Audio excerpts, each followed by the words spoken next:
হত্যার সঠিক বিচার চাই। এই বিচারের জন্য আমরা চেয়েছি। আপনারা জানেন যে সারা বাংলাদেশে এই বৈষম্য বিরোধী ছাত্র আন্দোলনের সপক্ষে যে বিএনপি যে সমর্থন দিয়েছিল, সেই সমর্থনের পরিপ্রেক্ষিতে আমাদের যে সমস্ত লোক শহীদ হয়েছেন, ছাত্র সহ মূল দল সহ শহীদ হয়েছে, তাদের তালিকা আমরা জমা দিয়েছি। আমরা ন্যায় বিচার চাই।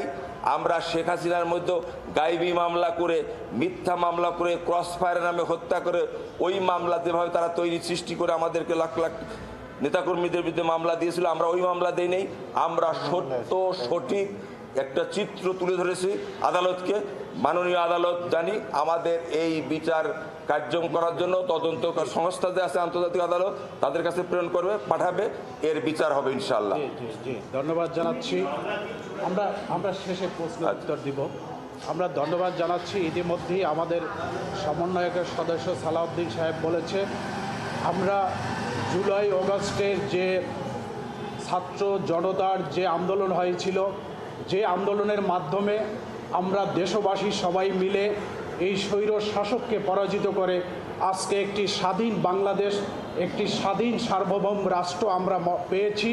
এজন্য আমি ধন্যবাদ জানাচ্ছি আজকের সাংবাদিক ভাইদেরকে।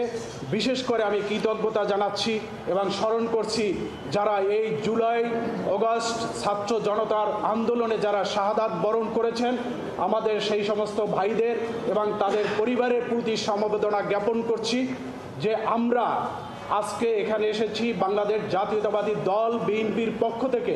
কেননা এই আন্দোলনের শুরুতেই বাংলাদেশ জাতীয়তাবাদী দল বিএনপি ৮ সাল থেকে যে আন্দোলন শুরু করেছিল, সেই আন্দোলনের শেষ পর্যায়ে এখানে এসেছিল জুলাইতে। সেই জুলাই ছাত্র আন্দোলনের সাথে বাংলাদেশ জাতীয়তাবাদী দল বিএনপি একাত্মতা ঘোষণা করে। সেই ঘোষণার সময় আমাদের ছাত্র সংগঠন, আমাদের যুব সংগঠন, আমাদের বিএনপি সহ বিএনপির সমস্ত অঙ্গ সংগঠনের নেতা কর্মীরা সেই জুলাই আন্দোলনে ছাত্রদের সাথে কাঁধে কাঁধ মিলিয়ে তারা আন্দোলন করেছে। সেই আন্দোলনের ফসলই আমরা সেদিন এই স্বৈর শাসককে হটিয়েছি। এবং এই ঘটনার মধ্যে আমাদের এখানে নিহত হয়েছে 848 জন।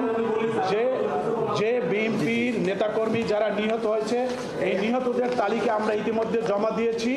এবং এই প্রসিকিউশনকে আমরা সহযোগিতা করার জন্য আমরা সমস্ত ঘটনার পত্রিকার কাটিং, আমরা মামলার এজাহারের কপিও জমা দিয়েছি। আমরা 84টা এজাহারের কপি জমা দিয়েছি। এবং যেখানে যে ঘটনা ঘটেছে, যাদেরকে এই হত্যা করা হয়েছে, এই হত্যায় কে কোথায় ঘটনাস্থল, এবং আমরা তাদের সমস্ত তথ্য সহ এখানে জমা দিয়েছি। ইতিমধ্যেই যে কার্যক্রম শুরু হয়েছে, আমরা দেখেছি যে কিছু কিছু লোককে এই মামলার এই মামলার আসামিদেরকে গ্রেপ্তার করা হয়। বিএনপির প্রতিনিধি দলের ব্রিফিং চলছে আন্তর্জাতিক অপরাধ ট্রাইব্যুনালে। এতক্ষণ সরাসরি যুক্ত ছিলাম আমরা।